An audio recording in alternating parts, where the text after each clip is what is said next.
Be aware that at this moment, there's nothing else that you need to do.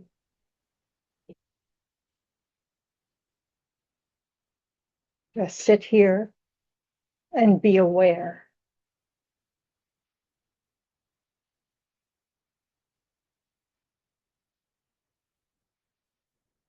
Our sense awarenesses are aware of the body, the sounds, the smells, the taste.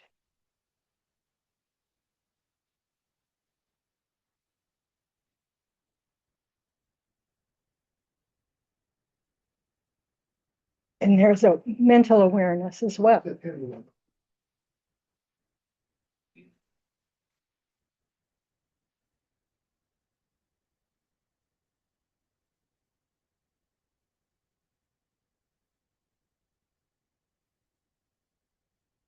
Now bring to mind the reason you decided to show up today.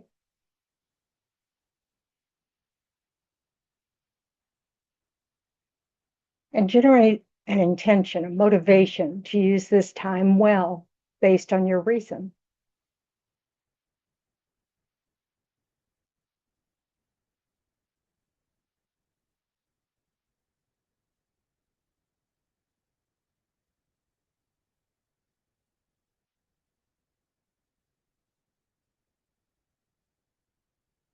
And then expand your motivation to include the wish that it be of benefit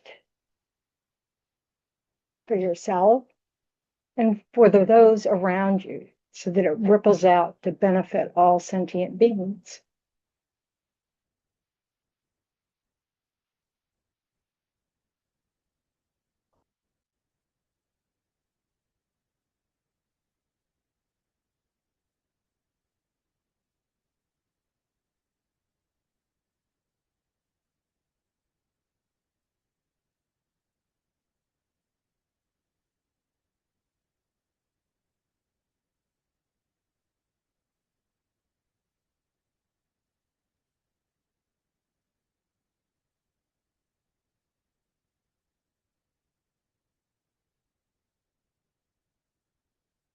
Okay.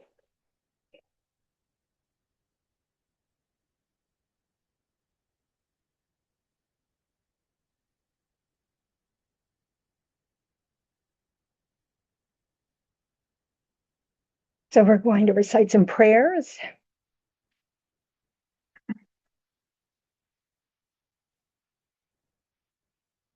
I've got it, Nana.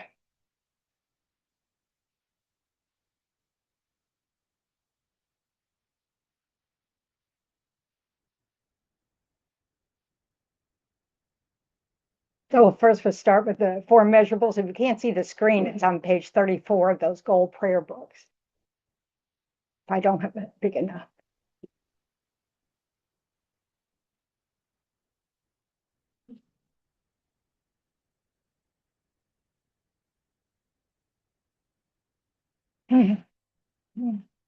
May all sentient beings have happiness and the causes of happiness. May all sentient beings be free from suffering and the causes of suffering. May all sentient beings be inseparable from the happiness that is free from suffering. May all sentient beings abide in equanimity, free from attachment for friends and hatred for enemies. And we'll recite the refuge and bodhicitta prayer on page 98. I go for refuge until I'm enlightened to the Buddha, the Dharma, and the Supreme Assembly. By the merits I create, listening to the Dharma, may I become a Buddha in order to benefit all sentient beings. I go for refuge until I'm enlightened to the Buddha, the Dharma, and the Supreme Assembly. By the merits I create through listening to the Dharma, may I become a Buddha in order to benefit all sentient beings. I go for refuge until I'm enlightened to the Buddha, the Dharma, and the Supreme Assembly. By the merits I create through listening to the Dharma, may I become a Buddha in order to benefit all sentient beings. Forgot to ask you earlier, so Leah takes photo for social media. Okay, and she takes photos during class. It's only Yeah, just, try to catch me not eating. Which is very hard to do because almost all pictures of me at least have my mouth open. That's not a surprise, is it? But anyway, sure. Don't take pictures of other people, though. Yeah. Probably the backs of their heads is okay. So, okay. Really, merits today. Same old, same old.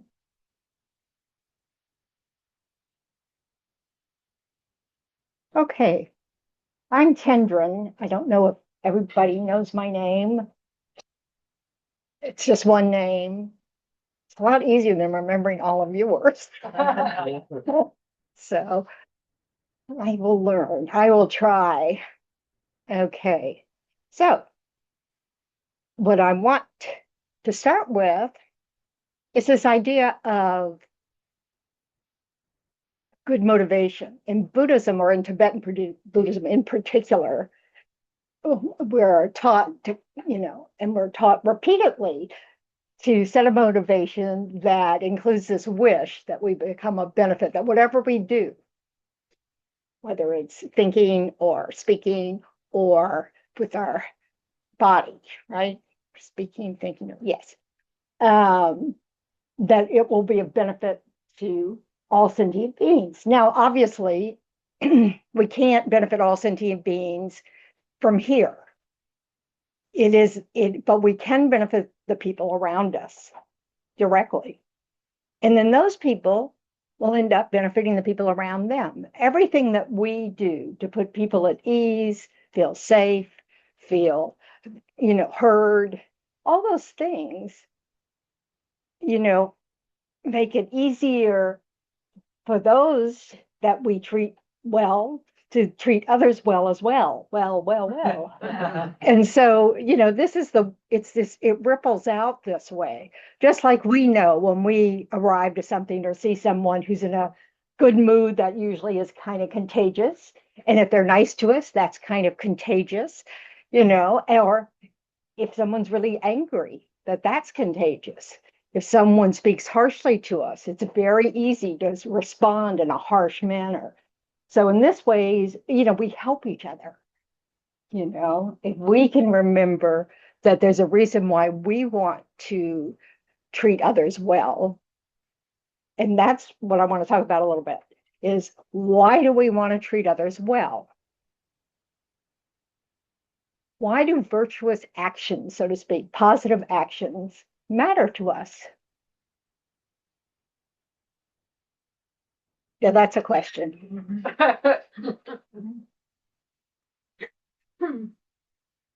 Contagious But why do you want to do it? because I want everyone to be happy and suffering. So Well, that's our, but I mean, if it's your mood is contagious. Whatever mood you bring into a room is contagious. So that is one reason to Right. do things that you consider positive. What's another reason? Somebody said something. Yeah. Because we create happiness for ourselves by creating happiness. That's what the Buddha says, is that the path to happiness is cherishing others. And way to cherish others is, at least be nice, be kind, be compassionate, be patient, listen. The kind of things that we appreciate, when someone treats us that way, So it's that old golden rule thing. Okay.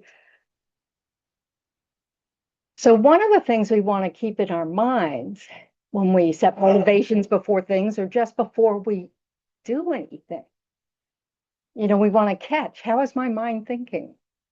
And is it a good idea? Is it in a way in which the actions of my speech and body will will it drive my actions of speech and body in a way I want them to go?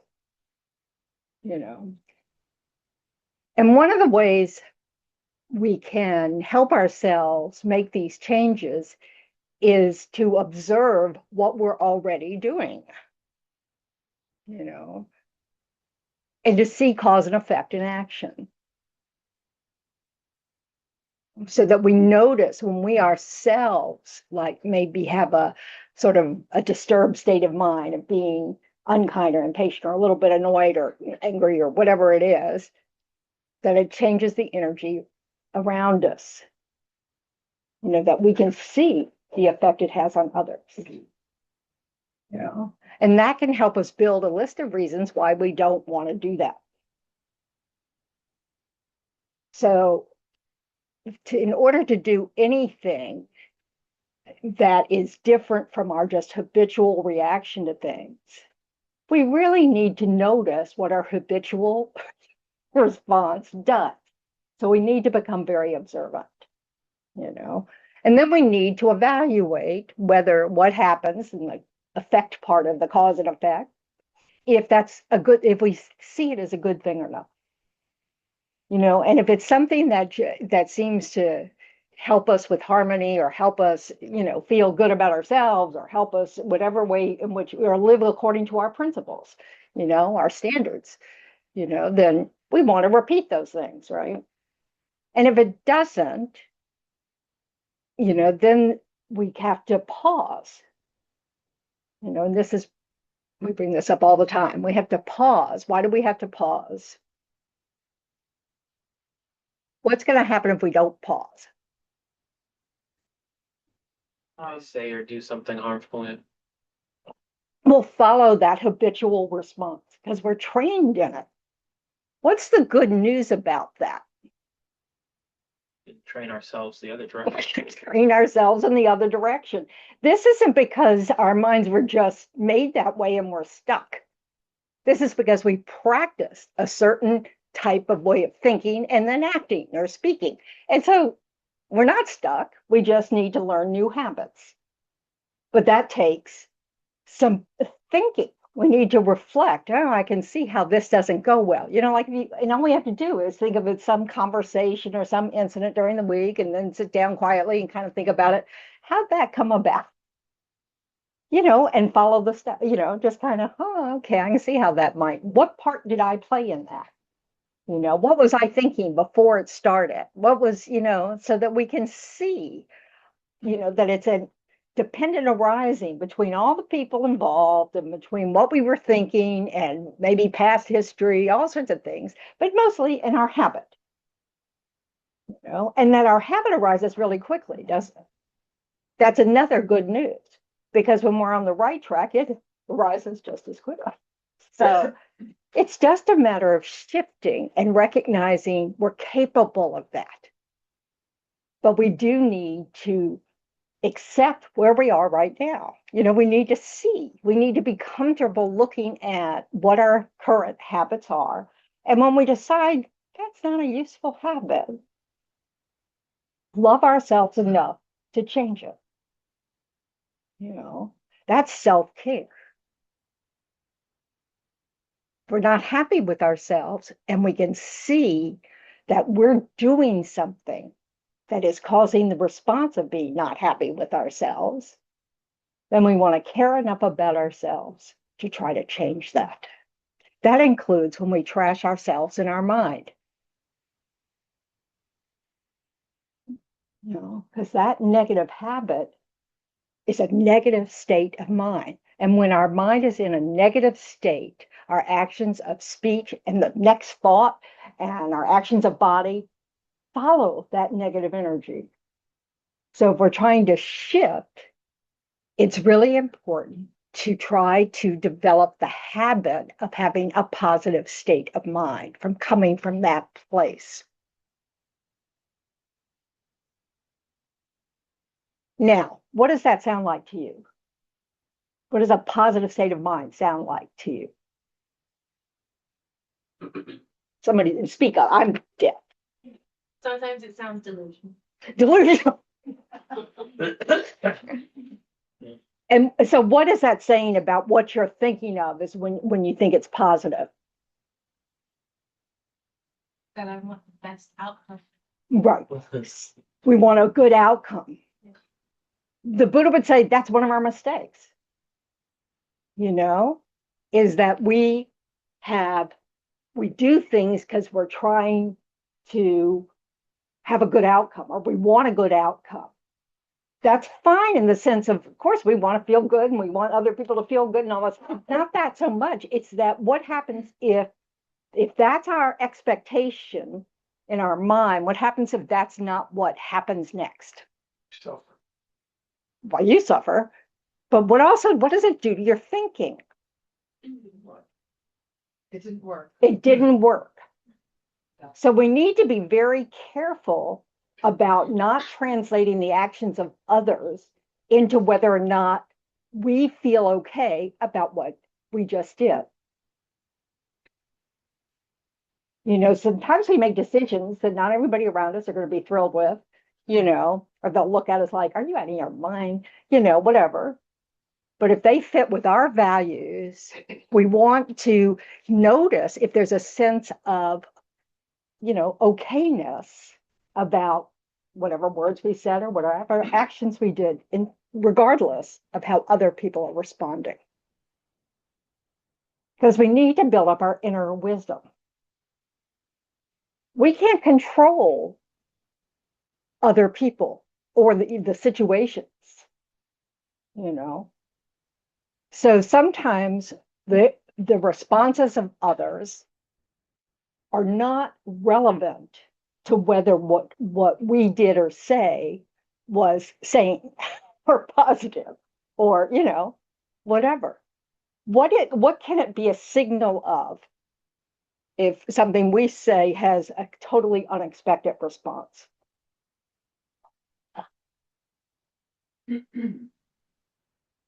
Yes. Their invitation on their projection on us. That's their projection on us. It says something about the other person, right?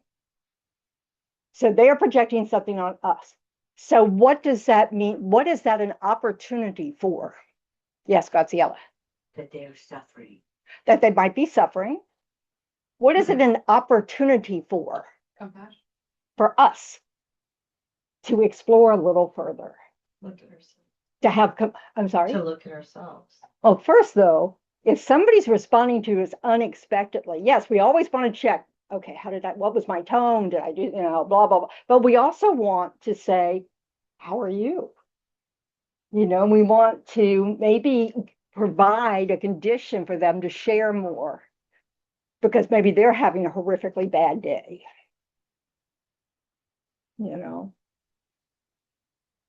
Instead of assuming anything. This takes patience and effort. You have to be willing to have a slow conversation as opposed to a really rapid one and get on with your work. Yeah, sometimes we don't have time for that. Or the person's a stranger and we don't have, there's no opportunity, there's, nothing there. But, but we don't need to take that information in as fact. No. Yeah. I read somewhere where you should actually see it as a gift when you have a moment like that because it allows you to practice what you're learning. Like it's actually, these negative moments are actually positive because they're learning moments. That's right. And so every moment's an opportunity to learn something. Every moment, every person is a teacher. Every other living being is a teacher and we can learn from them. But that means we need to understand what we're trying to learn. Like we're not trying to learn that someone's response to us is this factual judgment. What does the Buddha say about our minds? Think hard. A lot of things. A lot of things are deluded. Well, we come from a place of ignorance. And from that comes all sorts of wrong assumptions, you could say, and that we're projecting those outwardly. Guess what? Other people are doing it too. Everybody's doing the same thing. This is why we have to develop inner wisdom. It is not that we just ignore people's responses to us. That's a touchstone for, oh, let me check up, you know? And so if somebody responds in an angry way to us and we think we said something nice, we could go, oh, you know, is something going on? You know, did I say something that offended you? Or I don't know. You just have to go with the conversation. It means you have to pause. Like, really, what did I just hear? You know, sometimes we have to reflect back what we heard because we might have heard it wrong. So this is just, you know, it's that opportunity might be one that gives you that opportunity to open a door for more communication with that person in that moment. You know, it can be an opportunity for generosity, that you're giving some of your time for that moment. It can be an opportunity to practice patience, you know, because this response of feeling maybe attacked, you know, you don't want to retaliate. You want to check out the situation. And even if you were attacked, you don't really want to retaliate, because what does that result in? Escalation. Escalation. You know, it doesn't mean we can't get out of harm's way. It just means that this idea of you harm me, I have to harm you back, because that's what retaliation really is. It's not, oh, I need to protect myself. No, it's like, I'm going to make it worse. So it's really kind of interesting that we choose that action sometimes. So, Sometimes, during that pause, it's very hard. yes, guess what you have to do? I mean, you know. it's Guess like- what you have to do? No, but I mean. Guess what you have to do? Dial it down. Nope, I've had enough thinking. nothing. Oh. Just do I'm nothing. saying doing nothing sometimes. It's hard. Conversation. Are you a child? Or can you do hard things? I'm challenging you. But I'm just saying sometimes It's it's yucky. not easy. Yeah, yeah. And so what? Does it get easy? Huh? Does it get easier? It depends on how you work with your mind. If all you do is stay stuck in that feeling of, I don't like this feeling, so I'm just going to give in to my impulse, it does not get easier. Because you've created a tension, you know, you're resisting with what is happening. Okay, so what is helpful in those moments? You may not be able to do it in the moment. You may have to do this when you're thinking back on that moment. You know, because in the moment you may just have to do nothing, you know, because you're so triggered, you know. So this is what happens when I watch the news. I just have to, you know, Yes. not say anything, and then I have to turn it off if I can't stop that in my head, because that's not good for me. It's not good for anybody, and it doesn't do anything, does it? Just makes me agitated. Okay, so you take that moment. So if you're lucky with practice, in that moment, you can think about the reasons why you don't want to retaliate or say something angry. You need reasons for this.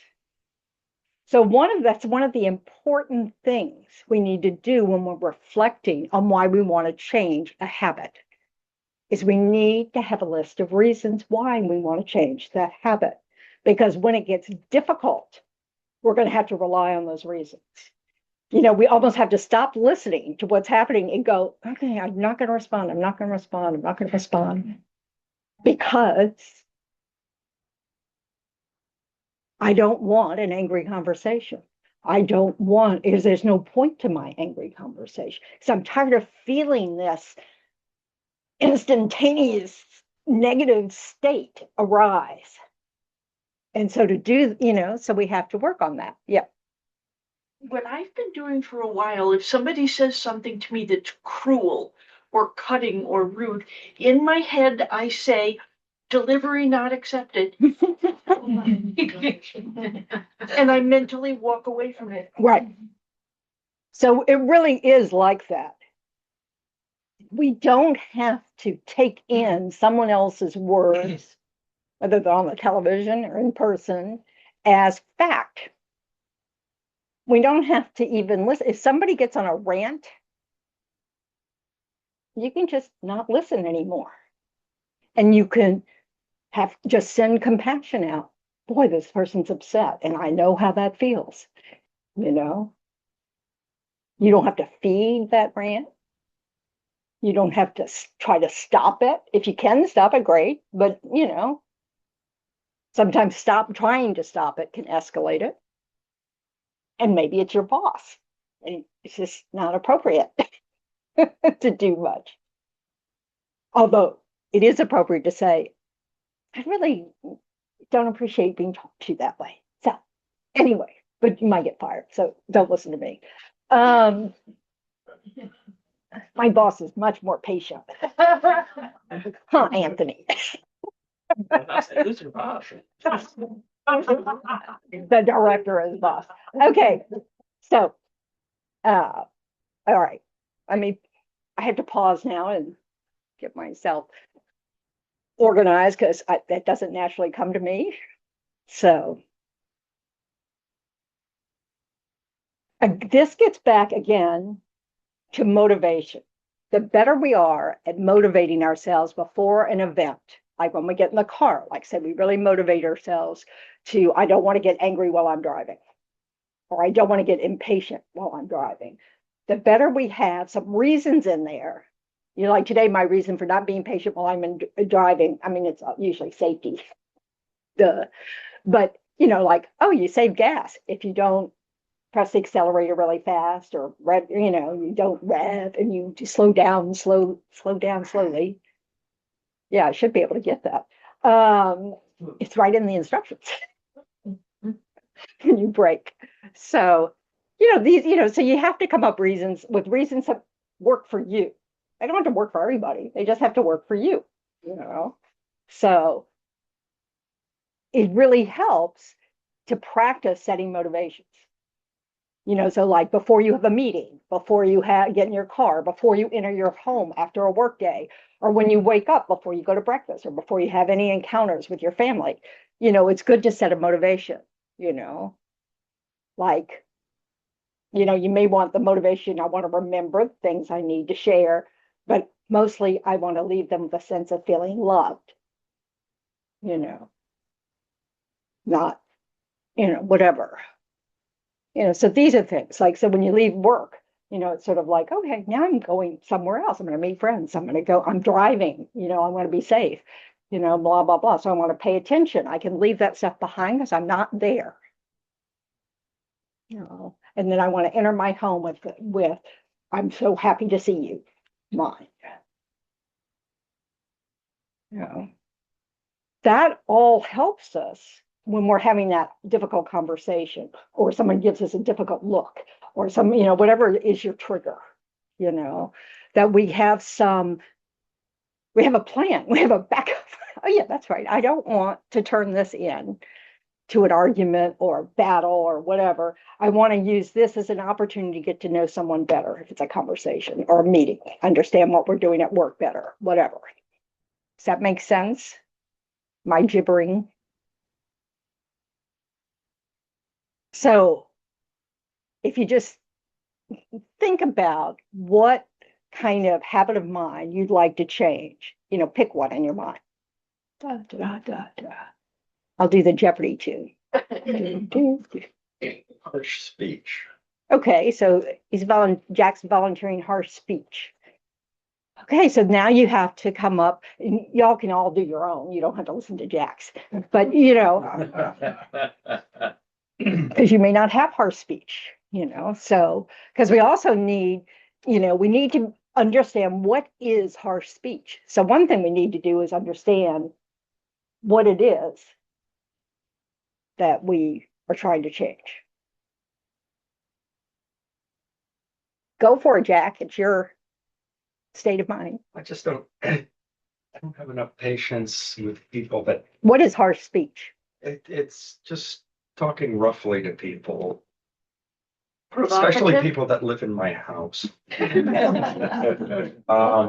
know, if So you're not kind, you're not using kind speech, you're using short speech, terse speech. and it causes them to. I'm not asking that part. Yeah. I'm asking what is harsh speech? Yeah. You need to know what it is if you want to change it. It's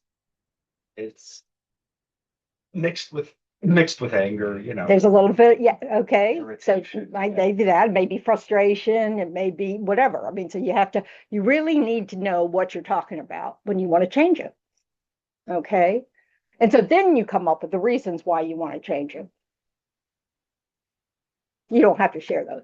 So, the reasons why I want to change her speech is because I don't like my own voice when I hear it. It's like, it's kind of, I'm an adult. It's kind of embarrassing to use harsh speech. I'm a nun. It's really embarrassing to use harsh speech, so I hurt people without intending to hurt them. It has a much more powerful effect than I think it will. I just want something I'm not liking to stop, right? It's just like if I could change the channel, I would. Oh, but what I'm doing is I'm slapping them in the face with my words, and that doesn't feel good. I don't feel good afterwards. It means that whenever I think of that moment, and it will come up because it doesn't feel good, I will regret it. I don't want to remember myself like that. I don't want to be on my deathbed thinking I'm the nun with harsh speech.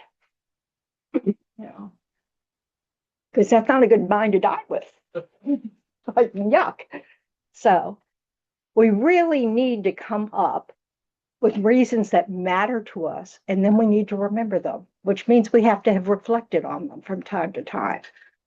And sometimes that's after the fact, after we've just done our thing, our habitual energy, and then, that night we go, okay, ta-da, I've done it again. No surprise. We have to accept where we are. Oh, I haven't changed that yet, but you want to remember why you want to change it. And then you want to, make a decision. The next time I'm tempted to do that, I will shut my mouth. And the next time you'll fail. But and again, you have to go, I don't like the way this feels. And you have to allow yourself to genuinely feel that. We don't have to keep brushing it aside like no big deal. We hurt people this way. We hurt ourselves this way, and we hurt others this way. And we have to think about if we really want to be the committer of those actions. And this will help us to make the effort to change it. So how many habits do you think you can change at one time? Pretty much one. So you really do. You want to look at your habits and go, what's the one that's causing me and others the most suffering? And whatever you pick, you work really hard on that. So in the morning, you think about it. At night, you reflect on your day and see how you did. And then you regret the actions that, weren't so skillful. And then you reassert your resolve to work on this and to change it. So this isn't, rocket science. It's just, but it is methodical. We don't learn habits overnight. And so we spend some of the time just gritting your teeth and bearing it.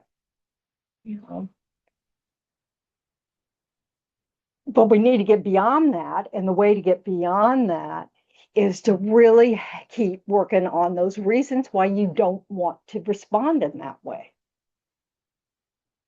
Otherwise, we'll just keep blaming the other person. You're making me this way. And that's a lie. We can think of it all we want, but it's not true. People can't make us do that. I mean, they can with a gun on their head.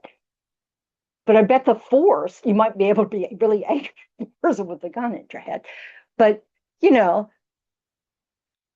you will be fake if they say you have to yell at your child and they hold a gun to your head.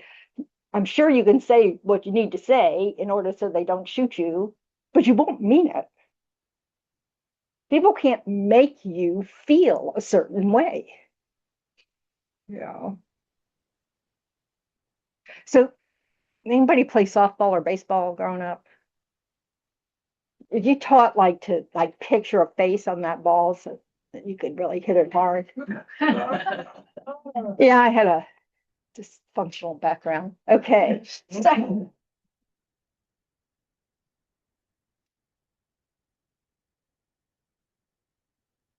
So what we really want to put on that baseball is our self-centered mind. It's that mind that thinks getting what I want right this second is what will make me happy, because that's a lie. You know? Because when we're behaving, when we've looked at our behaviors and we see, oh, this isn't really all that skillful, you know, the desire to make the effort to change it is difficult. So you may not have the desire in that moment. You know, your self-centered attitude may be, oh, I'm tired. Do I really have to bother? You know, whatever it is, you know. So you want to, instead of gritting your teeth and burying it towards whatever was the trigger for you, to remember it's your mind that's the trigger. That's the real enemy. You know, it's our habits of mind that aren't skillful are what we want to change, not others around us. Because we can't, not because we wouldn't like to, it's just that we can't do it. And we really, sometimes I think about it, okay, I won't say that because it's not true. Okay, so I need water.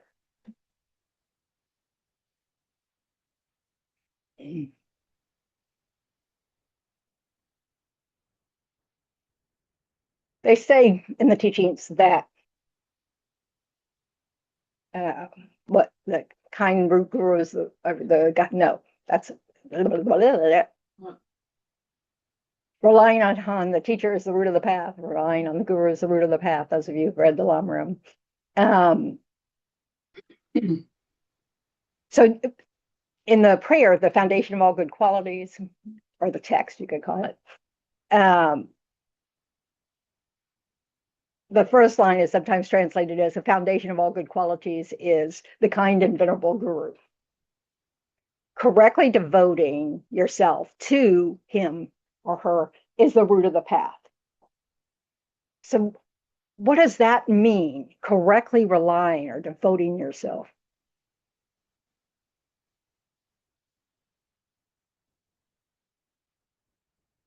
Following their advice. What does that mean? Putting into practice. Doing it. Implementing what we're learning, you know, it's implementing it. That's all about you.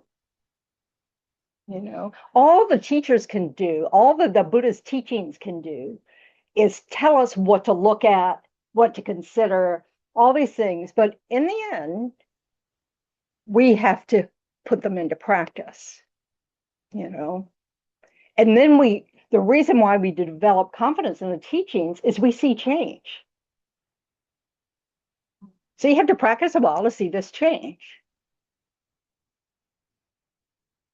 And what that says is that we have great power. That the power is within us. The power is not in the teachings.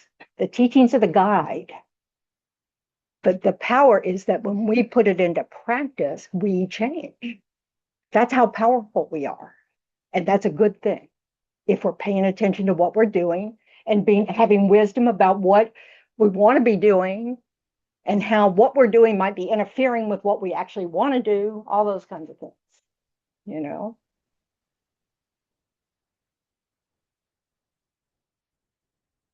So our own thoughts that have changed are more powerful than the teachings. When we integrate the teachings into our very being of how we think, speak, and act, that's how we are fulfilling our potential of mind. That's how we have power. We can't change other people, but we can change ourselves, and we can even help others change by our modeling behavior. If they ask us, hey, I've noticed you've really changed, something or other, you can share with them what worked for you without the expectation it will work for them.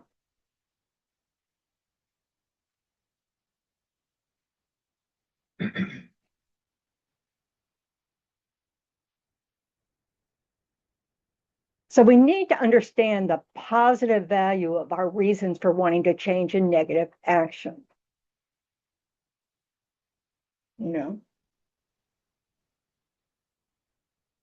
So like we might be sharing with a friend, like, oh, but I'm really glad today I didn't say anything nasty in return. And our friend goes, what? I would have laid him out.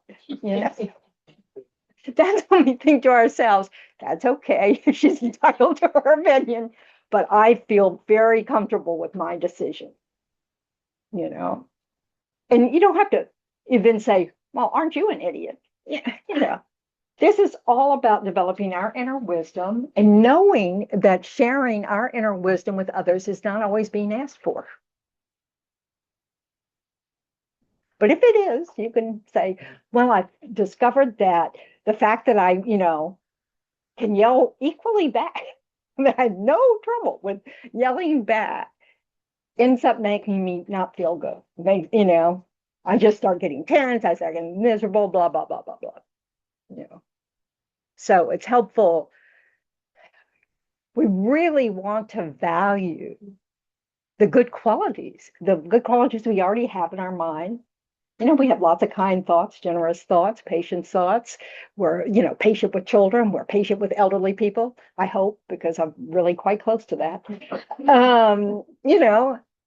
There all these kinds of things we need to value and recognize we have the basis for them. We're just trying to cultivate them more and more. Because the wonderful thing about things like patience, when you develop them really far, patience means you don't have the desire to retaliate. That's not what you want to do. So you're no longer caught in that tension of wanting to, fight back. To not, that's not what you want. You want a different, whatever conversation. If it's the news, you just go, turn it off.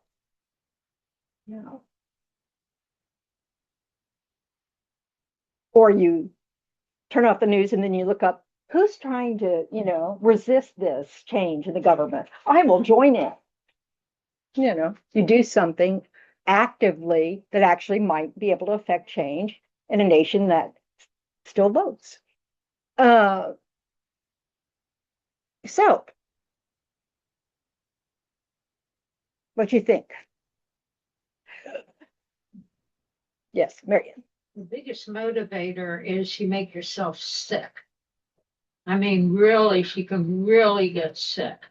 Stress is a terrible thing when you can't, when you argue with someone, when you know it's not going anywhere. So you really have to ask yourself, comes back to that thing about anger, it's like drinking poison and wishing the other person will die. We really need to see the ways in which we increase our suffering by our mental attitude. That the other person has shut up and, they may have even moved on, but we're sitting there churning it up. And then we call a friend and and keep it going. And so we rehearse our discomfort over and over again, instead of tolerating a little bit of discomfort in that second that you have a time to respond to someone's remark or someone's look or someone's, slam door, whatever it is. If you can learn to tolerate that, you won't have to tolerate the discomfort of all that rehearsal.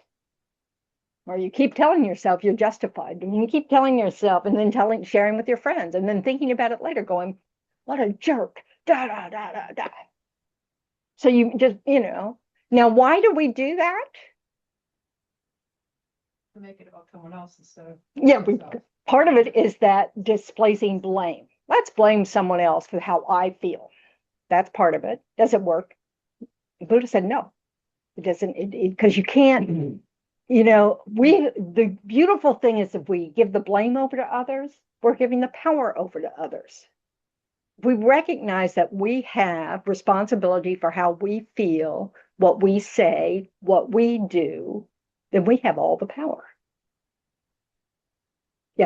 How do you stop from internalizing, if you do something bad, instead of just taking it, oh, I'm a bad person, I feel bad, like feeling Guilty. worse about yourself and the guilt and all that, Yeah. all that kind of stuff. How do you stop that? Well, you have to have reasons.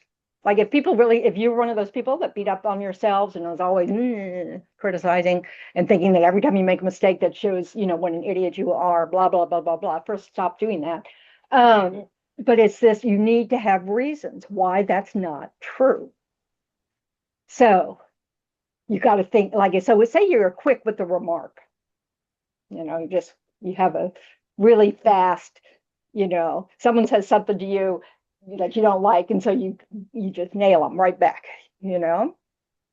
So you have to think about all the times you don't do that. All the times where you're the kind person that you say nice things to people, because what you want to show to yourself is you're not one thing, one habit. We have to accept where we are. We don't have to think that's it. I'm a bad person because I do this bad thing. We really have to separate. And this is true for everybody we know. We need to separate people from actions. Actions can be terrible. And we need to be able to see that. If we're the doer of that action, or if we're the recipient of a terrible action, that may inform us about who we want to hang out with. Or if we need to report something to the police, who knows, depending on how bad the action is. But that doesn't mean that the person doing the action, including when it's you, is just that thing. That's an exaggeration of the negative qualities of self. Just like when we get mad at someone in that moment, all we see is that negative action. And we just kind of go, they're just bad. Well, we've been practicing it on ourselves, so why not practice it on someone else? We want to stop that habit. It's different to just regret an action, try to do something differently next time, than to think you're stuck. I can't do anything about it. It's just a good reason to be lazy. I can't change it. Da, da, da. Yeah. But in being stuck or not stuck, I find when I'm in that circumstance, which is a lot. Me too. Don't worry. And I'm trying to now understand, stop putting all of that on that person from a negative perspective and just have compassion for them. I kind of get lost. Okay, first we need compassion for ourselves.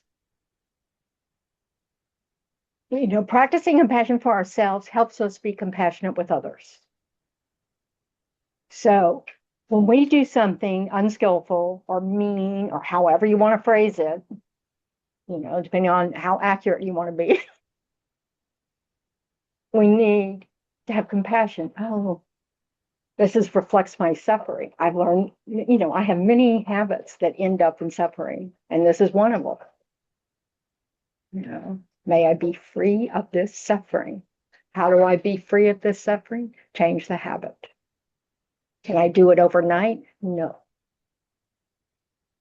Am I going to be perfect? No. That's why we want to become enlightened, because then we'll be perfect. But we're not now. So we have to accept us where we are. Oh, this is me. And the good news, we don't have to share it with everybody. It's not like we have to wear a billboard or a t-shirt. Oh, just forgive me because I'm an idiot. That's how, never mind. Anyway, so the point is that we even have to take responsibility for those guilty feelings. And we have to argue against them. We have to give ourselves reasons why guilt is not helping. It keeps you stuck. It gives you permission to keep doing it. It doesn't help you, doesn't help the relationship, it doesn't help anything. You know, regret, and I mean, obviously, in the dictionary, you might find those are the same thing. But the way we use it in Buddhism is quite specific. Regret is just taking responsibility, having done a negative action of body, speech, or mind, and genuinely regretting it. Feel the harm it does to you and the other people that are involved, you know, just think, oh, every time I do this, you know, I'm hurting someone. And then you go, and I don't want to be this way. And I'm not naturally this way. I don't come this way. This is a habit I've learned due to my ignorance. That's it. You know, I am valuable. I have a mind that can become enlightened. I don't want to waste it on feeling guilty.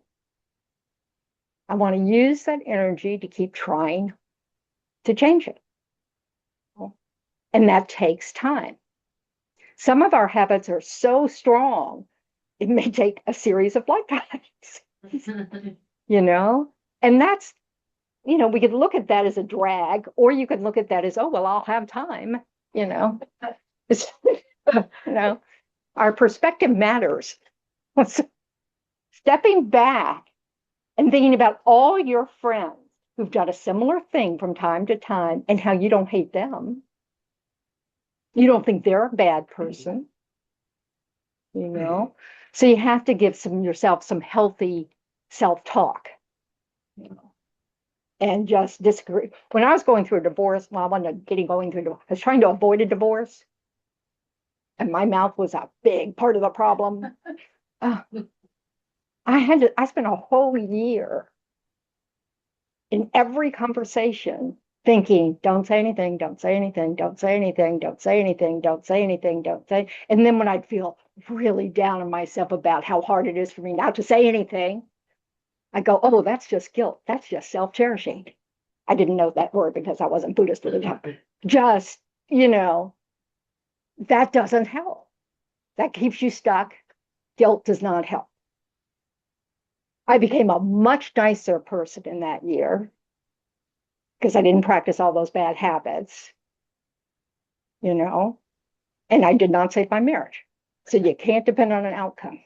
I still liked myself a whole lot better, and I slept a whole lot better, even though I didn't succeed in what I wanted, you know. So changing our negative habits doesn't mean we'll get what we want, unless what you want is self-respect. You know. So it's, and part of that self-respect is knowing you're not perfect. Knowing that you have strong habits that you might not get a handle on, you know, but trying matters. You know, valuing yourself and your mind matters. You know, if you step really far back and look at the Buddha's big view, you know, we don't lose anybody. We just keep going from life to life to life to life to life. You know, we need to help each other get better. You know, it's just, you know, so yeah, we can keep holding on to, you know, oh, I can't change. And then you'll be born and do the same things again and they'll get stronger. You know, so might as well, because all that energy you put into feeling bad or holding on to some idea of you that's a lie takes energy and effort. You might as well apply it somewhere else, you know, because you definitely can reduce your own suffering right now. You know, that's the cool thing about this. You don't need to like become enlightened to feel better. You just need to feel your own power of being able to change unskillful habits and the power that we have to increase our positive habits. And we need to notice both. You know, it's so important to notice all those thoughts that we have that take good care of others in our minds, you know, because that's wonderful. You know, it's wonderful that when people watch the news and they see some, you know, natural disaster happening somewhere, that pretty much without fail, almost everybody's feeling terrible and wishing they could help. That's a wonderful quality that we share. You know? And it's we want to rejoice in that we have the capacity for great loving kindness and compassion. Well, it's really pretty phenomenal. And you see how, you see these little clips, you can just have, just good news clips on your Instagram or your whatever you follow, where they show little children going up to comfort someone, we come that way. It's kind of cool, so. And how, the ones with animals taking care of somebody else's babies, how cool is that? Yeah.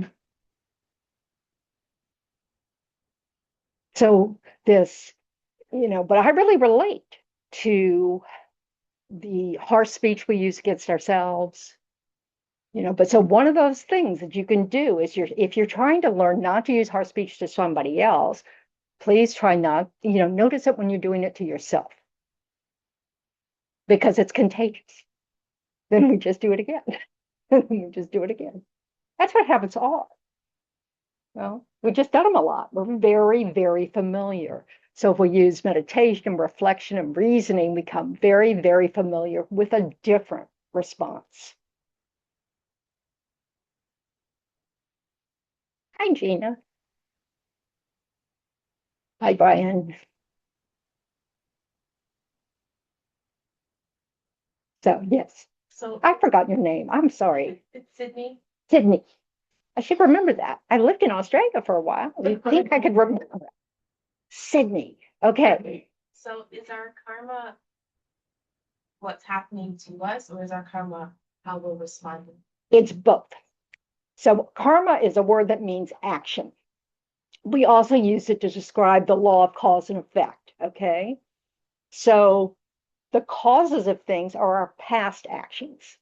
That leaves an imprint. So that's like a habit, we leave an imprint, and then it makes it more likely that we'll do it the next time. When we do it, we've placed another imprint on our mind stream, So you have the effect is that repetitiveness, and also that we meet the conditions that kind of help that to ripen. But also then if we respond the same way, then we're just placing another imprint. So it gets stronger. We become more familiar with it. When we interrupt that and just grit our teeth, we're putting a different imprint on our mind stream that says, I'm not responding to this. I may be reacting, but I'm not going to do anything. I'm not acting on this. And so that becomes a new stream. And that's how we can do, then that will eventually become a habit if we do it enough. And the other habit will not rise because we've kind of replaced it. But the conditions for meeting that opportunity to do it again will still be there from all that history of past actions. So we'll have the opportunity to keep responding in a different way. This is the good news, which whoever it was that brought it up, yes, is that difficult situations and difficult people help us develop our good qualities. And they are the only conditions that do. So we want to be happy when it happens. I'm not there yet. But, we want to work on that. Oh, that's right. So those moments where you're wavering between yes and no when someone asks for help, obviously you have to really. I know it's embarrassing to share how I am, you guys. It's so relatable. Yeah, well, we have to, of course, we have to figure out, do we have time? Can we really do it? Da, da, da, da, da. That's reasonable. That's, that's just life, but that kind of like, oh, but I'd really rather do this. You want to think about the reasons why you want to practice generosity, the reasons why you want to be kind, all those things, so that can influence whether you say yes or no. Yeah. Okay, question? Okay. You can also, you can rejoice as part of your daily practice, maybe at the end of the day, at the moments where you did manage to practice a good habit and refrain from saying something harmful. Yeah. Or maybe you actually offered something that was actually helpful or kind. That's- I mean, that's helped me. Just rejoice in the fact that you were able to withstand the sting of whatever the person said, and you didn't retaliate, which would have just escalated the harm, you know? Exactly. So Tal's bringing up, there are two bookends to the day. The first one is the motivation that you set before an activity.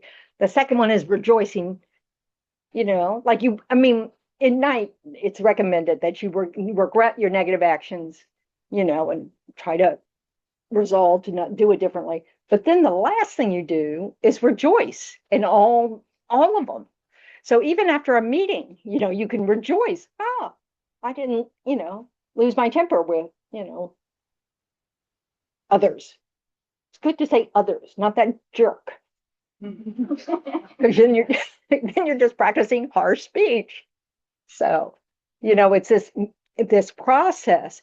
And we want to, just like we want to feel genuine regret, we want to try to generate genuine joy that we held back. Because that's the direction we want to go. So we really need those pats on the back, and we don't need to be embarrassed about needing them.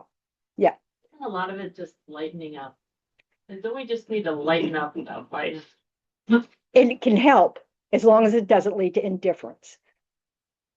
Because sometimes what we do is we start to minimize other people's needs. We're just like, now get over it. Your parents ever say to you, oh, just don't feel that way? Like, that's helpful.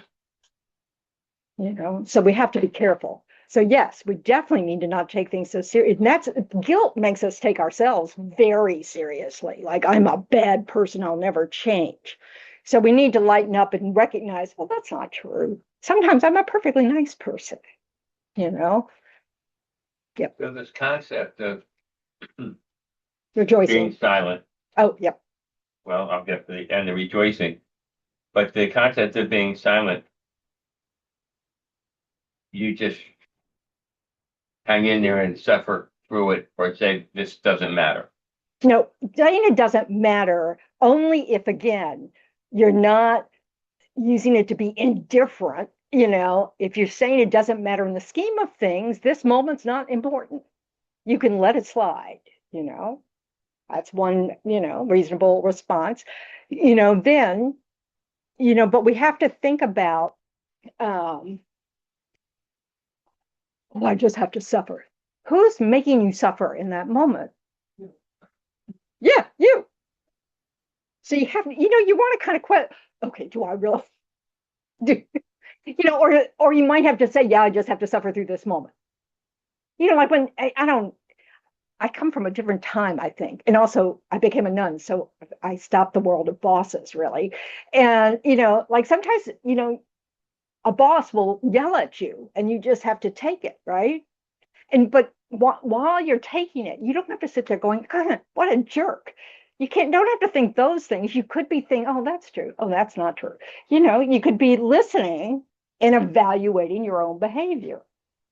And some of it you might discover, oh, he's got a point there. Now he's not telling me in an appropriate way, but it's a valid point. But we don't have, we can just have this going on in our head. So we're using that information in a meaningful way and not hearing the tone that it's being thrown at us.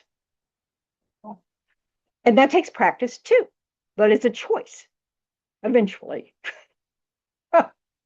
And then we have to do things, all sorts of things. Like sometimes if we take other people's anger at us or judgment of what we perceive as anger or judgment or impatience or whatever as fact, we have to ask ourselves, is that true?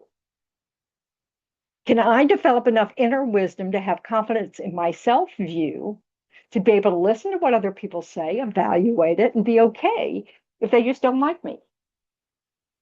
And I haven't done, and you can kind of go, well, I haven't done anything.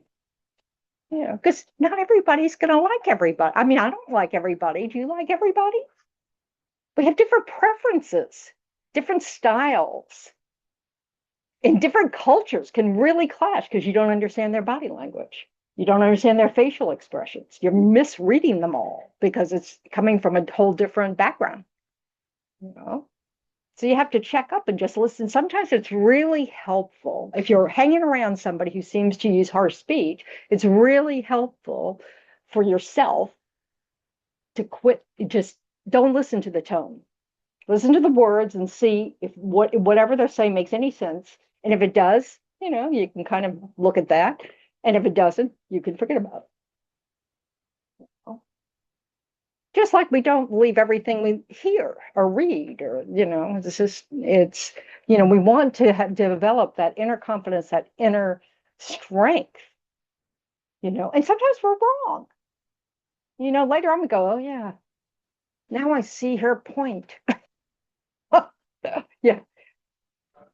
How does this, can you relate this, or how does this relate to practicing equanimity? Practicing equanimity. Okay. Practicing equanimity. So equanimity is the mind that doesn't, what is it? What's equanimity? Don't get too up or too down. Don't get. It's more than that. Well, I know, but you're the teacher. So you're not. So explain that. Yeah, we say that, don't we? And then we're asked to define a word and we go, well, maybe I don't know what it means. Okay. One type of equanimity is that feeling where you just don't, you don't react to the pleasantness of what arises in the mind, or the unpleasantness that arises in the mind, or the neutrality of what arises. Because feeling in Buddhism is just pleasant, unpleasant, or neutral. Everything else is the story we make up about. So equanimity is being able to take whatever's pleasant, unpleasant, neutral in the same way, which means we hear it, we evaluate it, and we choose to respond, according to our inner wisdom. Okay. When we respond by putting people in classifications, categories of friends and enemies and strangers, and we treat people differently according to what category they fall in, then we're not practicing equanimity. And what do? What makes friends different from enemies? Friends help us. Friends help us. Enemies get in the way or harm us. Yeah, enemies are in our way. So who's that about? Us. Us? That's about, Me. yeah, it's me. My friends are based on whether they help me, not whether they help you. They help me, or whether they harm me or get in my way, or somehow just, it can include even just those things of like, they like what I like. So I like going to the movies with them, or I like to hang out with them, or I like to go to the coffee shop with them, that kind of thing, because they like coffee too. Yep. I'm glad you had asked that question about equanimity. It was something that was posed to me by a Buddhist friend, and took me a really long time to understand what that meant, but I just wanted to share my understanding. That was really helpful to me.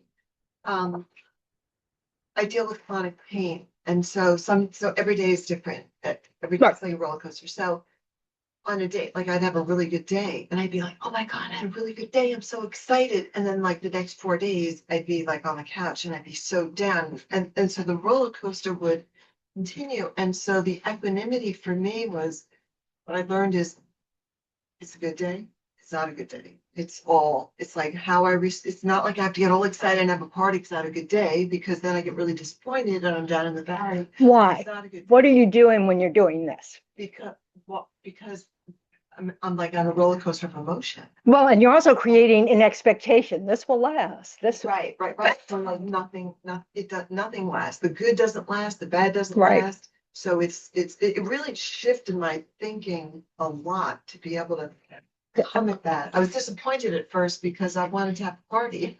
I wanted to feel good and I wanted to share that. But then the next day I had a different story. So So this is the thing. We stay on the roller coaster. Thank you for sharing that. And I do think it works really well with pain. And it works well with anything, but with pain, you need it immediately. You need a tool that will work immediately, and it works pretty well immediately, with practice, of course, but this new perspective on it. If we react to our feelings, it will always be a roller coaster. Pleasant, unpleasant, neutral. It'll always be a roller coaster. And this is what about accepting what is, how helpful it is to just accept, well, this is what it is. So if today you have more energy, oh, I'll use my energy today for blah, blah, blah, whatever. You don't make a big deal out of it because it will change. But we do that constantly. We're chasing after that pleasant feeling all day long.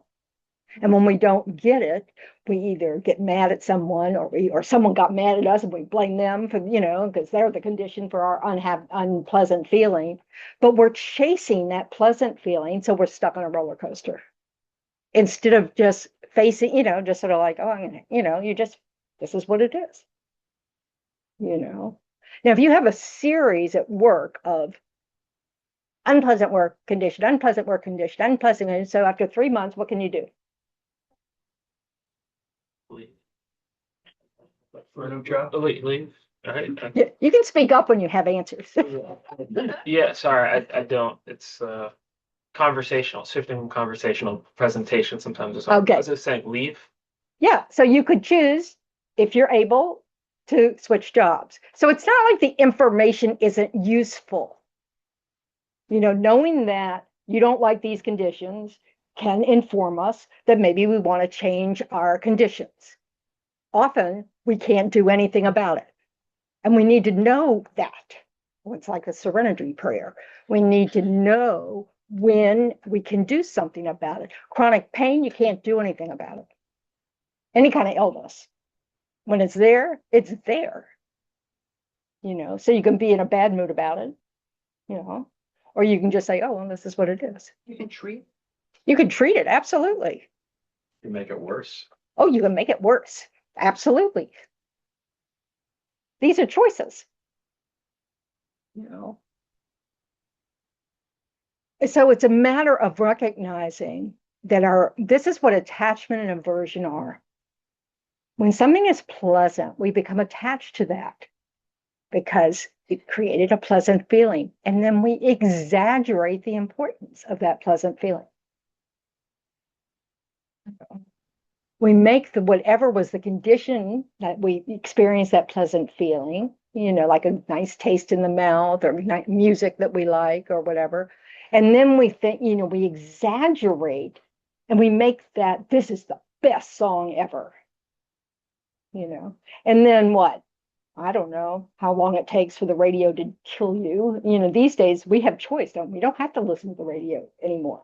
So they played 1,000,000 times. We have to listen to it 1,000,000 times. No, we got tired of that. So we invented something that doesn't make us do that. We just change it, And what is that doing? We're practicing giving in to our craving. All the things that allow us not to tolerate discomfort are feeding our craving. It's not all bad or something, but we need to understand. Like one of the things that, like when you drive a Tibetan teacher around, and they get in the car and you kind of go, change the controls for anything, like the wind, whatever, the air condition, the heat, the whatever. They never do. And they'll tell you, if you ask, the reason is they don't want to feed their craving. No big deal. Car drive, it's a short amount of time, you just practice the discomfort of it. Because then we can tolerate more, all these things, all those moments of unpleasantness. And there are a lot of them. Because life's basically not meeting our expectations. So there are going to be a lot of these, not great, But the more you can respond with just what is, okay. Like if you can go, oh, I can treat this. They don't even take you. I have teachers that didn't dream of taking an aspirin or an Advil or a paracetamol or whatever it's called, you know, because it's a little, no big deal. You know. And they recognize, this is the key, they recognize the power when you train your mind. You know, that's the key, is they do it because it helps them recognize that they are in charge of their mind. You know, but you have to train the mind. Because we give in to cravings, you know, because we've trained it that way.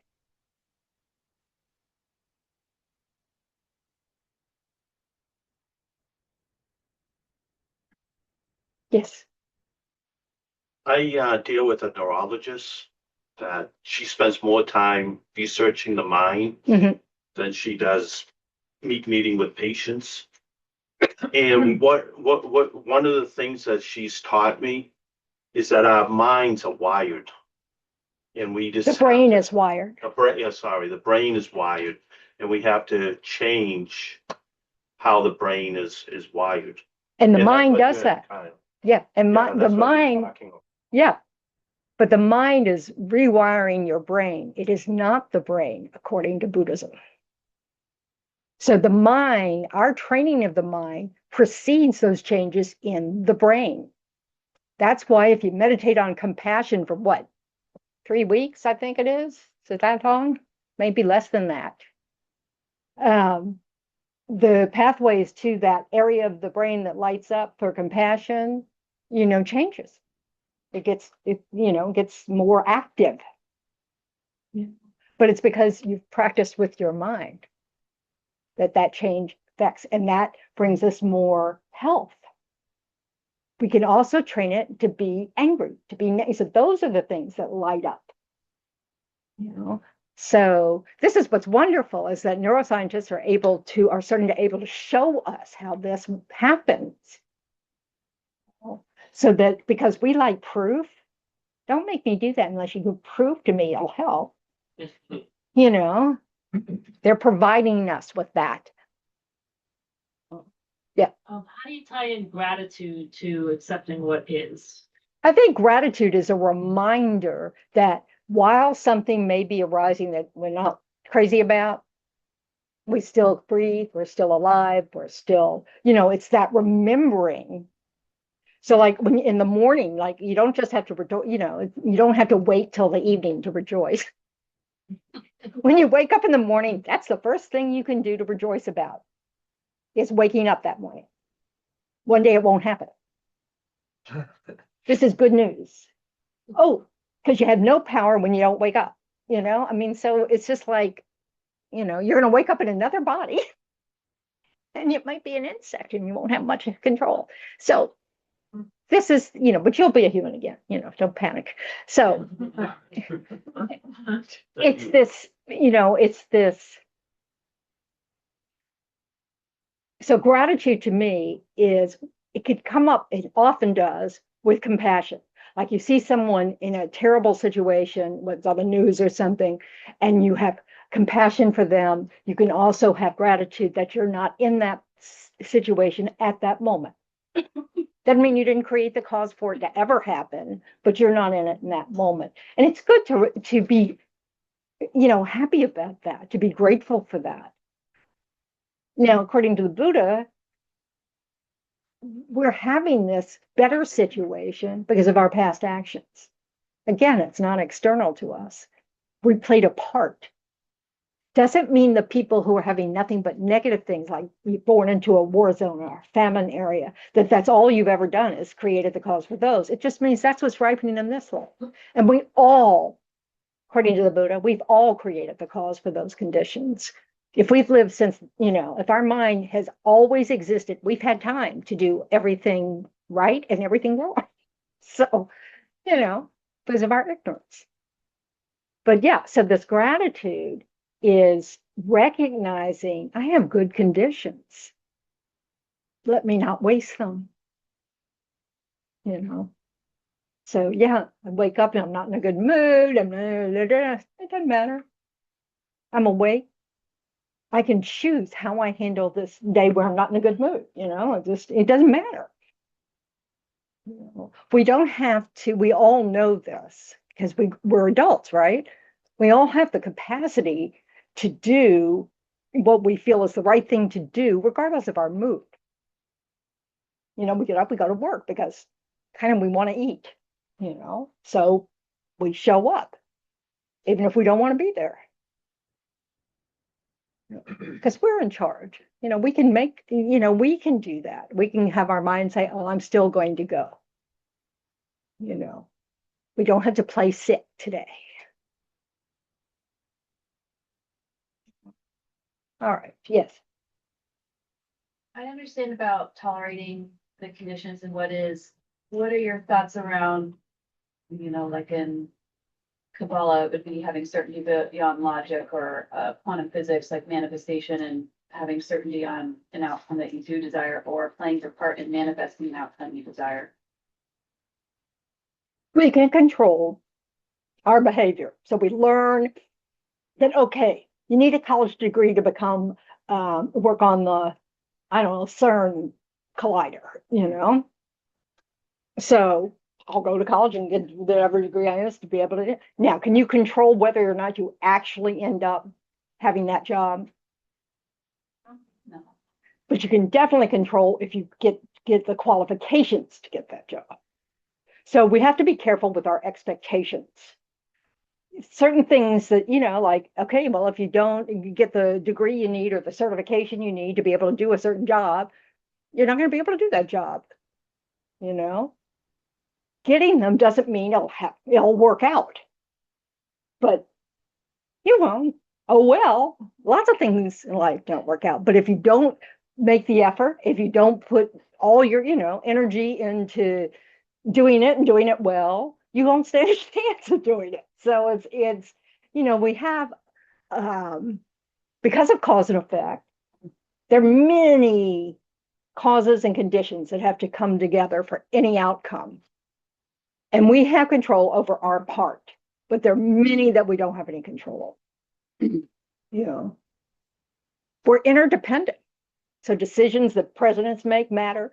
All sorts of things matter. And it's just, and so we don't have, if we get caught in thinking it's not fair, it's not fair for anybody. We do not have control over everything that happens.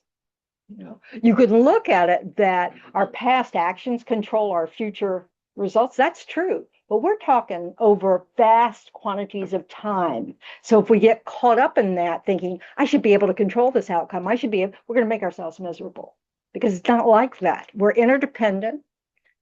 Everybody in this room is having an effect on our karma writing right now. So, we have to be careful how if we wanting to manifest something, there's work that has to be done. No question. Only wanting to do it if you can guarantee an outcome is probably an error. But yes, our mind, the way our attitude matters. Lama Yeshe and Lama Zopa Rinpoche used to always think big. You're always saying it's impossible, impossible, impossible. So of course it's impossible.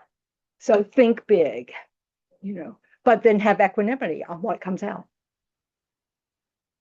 But if you don't try, nothing's happening. That makes sense. Well, we're out of time. Thank you all. Thanks for showing up. Thank you. Thank you. Thank you. And so now we rejoice on any, like little light bulb that goes off, or any thought that's completely different from what we were doing in here, but it doesn't matter. It arose that we can feel good about, or that created a little more wisdom, or pointed us into a little better direction. All those things are something we can rejoice about. And the fact that we shared it with others, and we didn't, beat anybody up in the room, or, use harsh speech. I may have used harsh speech. I apologize already. And just, but we can, all that stuff. And whatever your motivation was in the beginning, you've followed through on some of that, so that's another good thing. So So now we'll say our prayers because we want to dedicate all the positive things that may ripen in the future because of our positive states in the present. We want to, make the wish that it actually benefit others. Okay.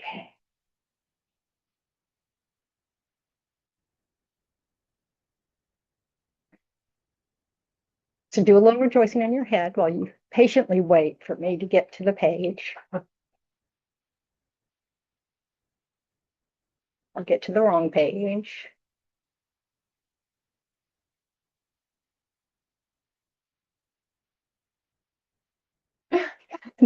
Nana just not gonna wait. Thanks, Nana. Did it come up? Coming all the way from Portugal. I know. It's not showing up, Nana. Why don't I give it a try?